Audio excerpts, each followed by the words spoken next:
আসসালামু আলাইকুম সুপ্রিয় শিক্ষার্থীরা, নবম ও দশম শ্রেণীর সাধারণ গণিত অধ্যায় 2 সেট ও ফাংশন।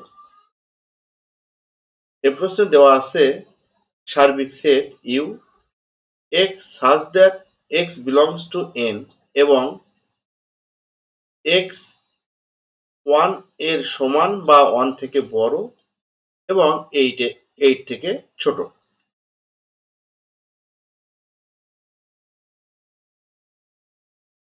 এবং একটি সেট দেওয়া আছে x belongs to n, n হচ্ছে স্বাভাবিক সংখ্যা, x মৌলিক সংখ্যা, যে মৌলিক সংখ্যাগুলো x less than equal 9 অর্থাৎ যে মৌলিক সংখ্যাগুলো 9 থেকে ছোট বা 9 এর সমান। b একটি সেট, এটি তালিকা পদ্ধতিতে দেওয়া আছে 3 4 5 6। আর এটি একটি ক্রমজোড় সেট, সেটগুলোর সদস্য হবে xy ক্রমজোড় আকারে, যার এই x উপাদানগুলো থাকবে b এর মধ্যে, অর্থাৎ x belongs to b এবং y উপাদানগুলোও থাকবে b এর মধ্যে, অর্থাৎ y belongs to b। শর্ত হচ্ছে y থেকে 1 বাদ দিলে x এর সমান হবে।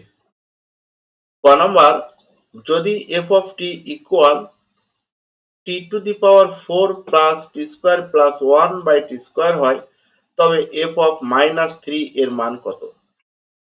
f of minus f of minus 1 by 3 এর মান কত? f of minus 1 by 3 এর মান নির্ণয়ের জন্য আমরা এই t অবস্থানে f of minus 1 by 3 বসাইব। তাহলে এখানেও হবে আমাদের এখানেও হবে minus 1 by 3 এর উপর 4 পাওয়ার হবে এবং এখানে হবে minus 1 by 3 স্কয়ার। এখানেও আমরা minus 1 by 3 এ মান বসিয়ে দিব। তাহলে দেখো, আমরা আমাদের দেওয়া আছে t to the power f of t equal t to the power 4 plus t square plus 1 by t square। তাহলে f of minus 1 by 3 equal কি হবে? এটা ইকুয়াল হবে আমাদের t অবস্থানে সব minus 1 by 3 বসবে এবং আমাদের ঘাতগুলো পাওয়ারগুলো সব সেম থাকবে, শুধু t অবস্থানে minus 1 by 3 হবে। এখন মাইনাসের উপর যদি জোড় সংখ্যা পাওয়ার হয় তাহলে এটা প্লাস হয়ে যাবে এবং 3 এর উপর 4 হলে হবে 81 এবং এখানেও মাইনাসের উপর জোড় সংখ্যা পাওয়ার আছে, একটু প্লাস হয়ে যাবে এবং 3 এর উপর স্কয়ার থাকার কারণে হবে 9 এবং হরেও তাই, মাইনাসের উপর স্কয়ার হলে প্লাস হবে, 3 এর উপর স্কয়ার হলে 9, তাই 1/9। এখন আমরা কি করব? এখন আমরা এই যে 81 আর এই 9 এর লসাগু করব। এটা লসাগু হবে 81। এই লসাগু 81 কে এখানে যে হর 81 আছে এটা দ্বারা ভাগ করলে 1 থাকে, 1 1 গুণ করলে 1 ই হয়। 9 দ্বারা লসাগু 81 কে ভাগ করলে 9 থাকে, 1 আর 9 গুণ করলে 9। এখানে 1 আছে, 1 দ্বারা 81 কে ভাগ করলে 81 হয়, 81 আর 1 গুণ করলে 81 ই থাকে।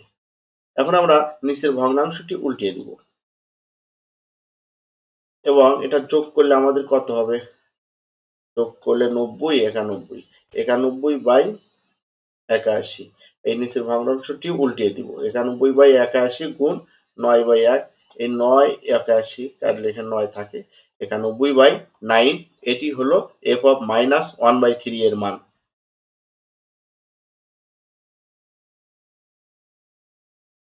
এরপরের প্রশ্ন হচ্ছে আর অন্যটিকে তালিকা পদ্ধতিতে প্রকাশ করে তার রেঞ্জ নির্ণয় করো। তো এখানে আর অন্যটি কি আছে? আর ক্রমজোড়টি রয়েছে xy ক্রমজোড় সেট, আর সেটটি হবে xy ক্রমজোড়, যে x গুলো পাবো আমরা b থেকে, y গুলোও পাবো b থেকে, অর্থাৎ x belongs to b, y belongs to b। এবং এই শর্তের উপর, অর্থাৎ যেগুলো y থেকে 1 বাদ দিলে x এর সমান হবে সেগুলো হবে এই আর এর ক্রমজোড়ের সদস্য, অর্থাৎ xy উপাদান।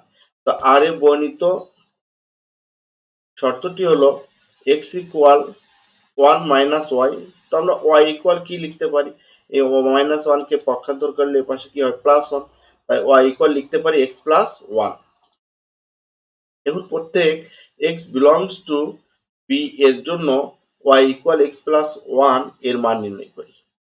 x belongs to b, অর্থাৎ এক্স উপাদানগুলো আমরা বি এর সদস্যগুলোকে, বি এর এলিমেন্ট গুলোকে এক্স এর এলিমেন্ট করব। তো তাহলে বি আমাদের কি কি আছে? 3 আছে, 4 আছে, 5 আছে, 6 আছে, এগুলো হবে এক্স এর উপাদান। এই যে 3, 4 এবং 5 এবং 6। এখন যদি এক্স এর মান 3 হয় তাহলে ওয়াই এর মান কি হবে? এখানে 3 বসালে 4। যদি এক্স এর মান 4 হয় তো ওয়াই এর মান কি হবে? এখানে 4 বসালে 4 যোগ 1 5। যদি এক্স এর মান 5 হয় বা 5 হয় তা 5 প্লাস 1 হলে কি হবে? 6। এক্স এর মান 6 হলে ওয়াই এর মান হবে 7। কিন্তু শর্ত হলো ওয়াই গুলোও আমাদের বি এর মধ্যে থাকতে হবে। তো 7 এটি তো আমাদের বি এর মধ্যে নাই, বাকি সবই আছে। 4 আছে, তার মানে 8 দুটা মিলে ক্রোমোজোম, এটাও হবে আর এর সদস্য। এই দুটা মিলে একটি ক্রোমোজোম, এই ক্রোমোজোম হবে আর সেটের সদস্য। এই দুটি মিলে একটি ক্রোমোজোম, কারণ এখানে 5ও বি এর মধ্যে আছে, 6ও বি এর মধ্যে আছে। এই ক্রোমোজোমটাও হবে আর এর উপাদান। এখন এই 7 নেই, 7 না থাকার কারণে এই ক্রোমোজোমও আমাদের আর এর উপাদান হবে না, অর্থাৎ আর এর ভিতর থাকবে না। তাহলে লিখতে পারি যেহেতু এক্স বিলংস টু বি, কাজী 6, 7 এই ক্রোমোজোমটি ইজ নট বিলংস টু আর, আর এর মধ্যে থাকবে না। অতএব আর ইকুয়াল কি কি হয়? বাকি 3, 4, 4, 5, 5, 6 এই উপাদানগুলো হবে। কারণ প্রশ্নে রেঞ্জ নির্ণয় করতে বলা হয়েছে। এই ক্রোমোজোম সেটের প্রথম উপাদানগুলোকে বলা হয় ডোমেন এবং দ্বিতীয় উপাদানগুলোকে বলা হয় রেঞ্জ। আর দ্বিতীয় উপাদান কি আছে? 4, 5, 6, 4, 5, 6।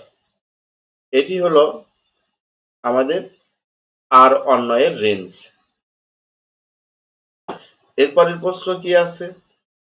পাওয়ার অফ বি প্রায় পূরক মাইনাস এ পূরক, অর্থাৎ বি পূরক হচ্ছে ইউনিয়ন বাদ বি, এ পূরক হচ্ছে ইউনিয়ন বাদ এ। এই দুটি সেট নির্ণয় করে সেটার আবার বাদ সেট নির্ণয় করে, পূরক সেট নির্ণয় করে তাকে পাওয়ার করতে হবে। তো আমাদের এখানে সার্বিক সেট ইউ কি দেওয়া আছে এটার প্রয়োজন। সার্বিক সেট দেওয়া আছে 1 থেকে 1 সমান বা 1 থেকে বড় এবং 8 থেকে ছোট। তাহলে স্বাভাবিক সংখ্যা, তো স্বাভাবিক সংখ্যাগুলো হলো 1, 2, 3, 4, 5, 6, 7, 8, 9 এগুলো স্বাভাবিক সংখ্যা, কিন্তু 8 থেকে ছোট পর্যন্ত হবে। তাহলে 1 থেকে 7 পর্যন্ত হবে সার্বিক সেট ইউ এর উপাদান। এবং এ বলা আছে x belongs to N, x মৌলিক সংখ্যা এবং যে মৌলিক সংখ্যাগুলো 9 এর সমান এবং 9 থেকে ছোট। তাহলে 9 থেকে ছোট মৌলিক সংখ্যাগুলো হলো 2, 3, 5, 7, 2, 3, 5, 7। এখানে 1 কিন্তু আমাদের মৌলিক সংখ্যা নয়। 2 থেকে 2, 3, 5, 7, অর্থাৎ 1 থেকে 9 এর মধ্যে মৌলিক সংখ্যা হলো 2, 3, 5, 7 এই চারটি। বি সেট বলা আছে 3, 4, 5, 6। তো আমরা সার্বিক সেট নির্ণয় করে নিলাম তালিকা পদ্ধতিতে, এ সেটকেও তালিকা পদ্ধতিতে করে নিলাম। এখন এ পূরক নির্ণয় করব। ইউ থেকে আলোচনাধীন এ সেটটি বাদ যাবে। তো সার্বিক সেট হচ্ছে আমাদের ইউ। এ পূরক অর্থ যে সার্বিক সেট ইউ থেকে আলোচনাধীন এ সেট বাদ। তাহলে আমরা এ সেট এর থেকে আমাদের সার্বিক সেট থেকে এ সেট বাদ দিলে আমাদের এ সেটের উপাদান 3, 5, 7 এগুলো বাদ যাবে এবং সার্বিক সেটের মধ্যে যেগুলো এ সেটের সাথে কমন আছে 2, 3, 5, 7, 2, 3, 5, 7 এগুলো বাদ যাবে। তাহলে থাকলো কি? থাকলো হচ্ছে 1 এবং 1, 4 এবং 6 এগুলি হবে এ পূরক 1, 4, 6। সেম একইভাবে আমরা বি প্রয়োগ করলে সার্বিক সেট ইউ থেকে আলোচনাধীন বি সেটটি বাদ যাবে। তাহলে সার্বিক সেট ইউ আছে 1, 3, 5, 6, 1, 3, 1, 2, 3, 4, 5, 6, 7। এর থেকে আলোচনাধীন বি সেটটি হলো 3 4 5 6, তাহলে 3 4 5 6 উপাদানগুলো বাদ যাবে এবং ইউ সেটের সার্বিক সেটের সাথে বি সেটের যেগুলো সাধারণ উপাদান আছে, কমন আছে, এগুলো বাদ যাবে। অর্থাৎ 3 4 5 6, 3 4 5 6 এগুলো বাদ যাবে। থাকবে কি 1 2 7, 1 2 7। এখন আমাদের কি করতে হবে, আমরা এ পূরক বের করেছি এবং বি পূরক বের করেছি। এখন আমাদের বি পূরক বাদ এ পূরক করতে হবে।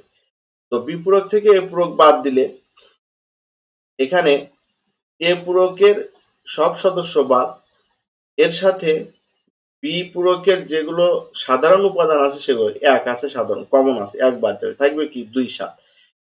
এখন এটাকে পাওয়ার সেট করতে হবে। তো পাওয়ার সেট হচ্ছে আমরা 2 কে আমরা কতগুলি সেটে রূপান্তর করতে পারি, 2 7, 2 কে আলাদা একটা সেট করতে পারি এবং 7 কে আলাদা একটা করতে পারি এবং একটি ফাঁকা সেট থাকবে। অর্থাৎ বি বাদ বি পূরক মাইনাস এ পূরক, বি পূরক বাদ এ পূরক এর উপাদান সংখ্যা দুটি। এটি 2 টু দি পাওয়ার n কে সমর্থন করে। তার মানে এর উপাদান দুটি হলে n এর মান 2, তাহলে 2 স্কয়ার, 2 স্কয়ার হলে কি হয় 4, এর উপাদান সংখ্যা 4টি হবে, 1 2 3 4।